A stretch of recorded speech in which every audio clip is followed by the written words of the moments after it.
The Miami Dolphins walked into Week 1 with expectations, with talk about speed, with hype around a season that was supposed to feel different. But what showed up on the field against the Colts wasn't energy, wasn't fire, wasn't urgency. It was flat, it was heavy, it was lifeless in a way that doesn't just sting once the final whistle blows. It lingers in the locker room. It lingers when guys take off their pads in silence. It lingers when they look at each other and wonder if this is the start of something unraveling. 33-8. A score that doesn't just say you lost. It says you were dismantled. And dismantled is not how you want to open a season. The players knew it. You could see it in their body language before anyone spoke, before the media even walked in.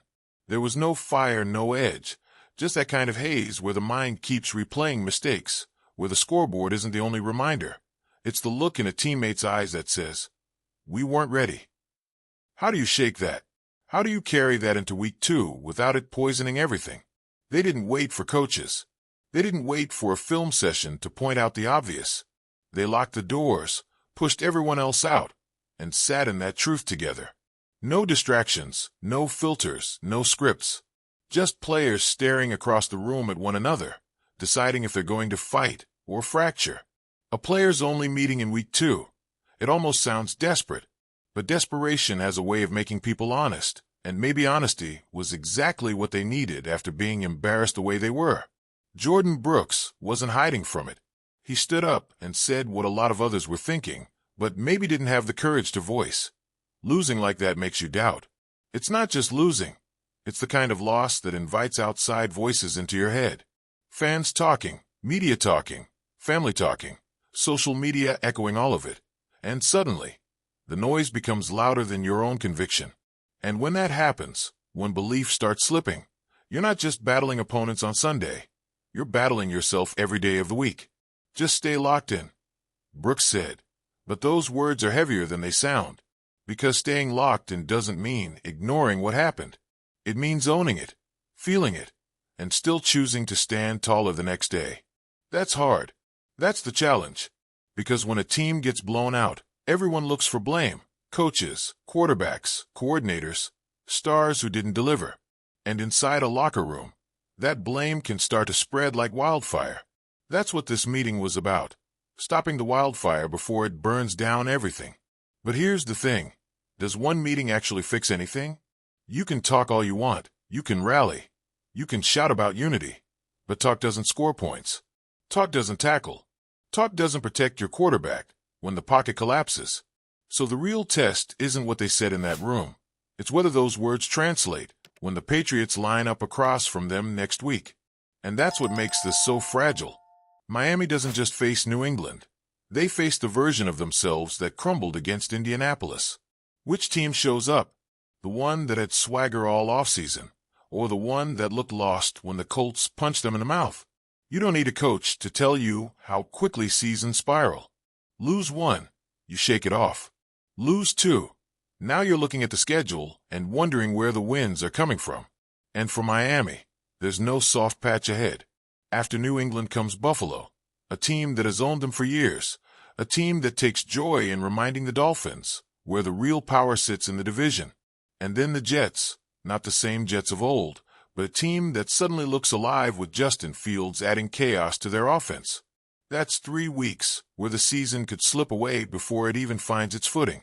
So yes, a players-only meeting in Week 2 sounds drastic, but look closer, it was necessary. Because this team knows that if they don't grab control now, the ground beneath them disappears. Think about the emotions in that room. Who spoke up? Who stayed silent? Did veterans call out mistakes? Did young players get defensive? Did anger surface? Or was it quiet, like a storm brewing? No cameras, no recorders, no reporters, just raw truth. That's the kind of environment where bonds either strengthen or shatter. Brooks spoke about belief, about making sure it didn't vanish. He's right, belief is everything. But belief has to live beyond words. When the Dolphins take the field against New England, belief has to show up in execution, in tackling, in protecting the football, in fighting through mistakes instead of folding under them. Belief isn't an idea, it's action. The Colts game didn't just expose flaws, it magnified them. The offense looked disjointed, the defense missed assignments, and the urgency was missing. That's not just scheme, that's mindset. And mindset is exactly what that meeting was trying to reset. Because if the team that faced Indianapolis shows up again, the season tilts before it even starts.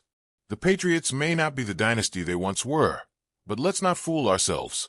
Bill Belichick's defense still feeds on weakness. He sees doubt. He exploits it. He sees hesitation. He pounces. If Miami comes out uncertain, New England will grind them down piece by piece, and suddenly you're staring at 0-2 with Buffalo waiting. Can this team handle that? Or does the belief Brooks keeps talking about start to crumble? That's the danger. That's why this feels bigger than just one game. Because belief is fragile, and once cracks form, they spread. One teammate doubts another. One player hesitates to trust. One mistake becomes contagious. That's how seasons collapse. That's how locker rooms fracture. And yet, there's opportunity in this. Because nothing tests belief like adversity, and nothing strengthens it like proving the world wrong.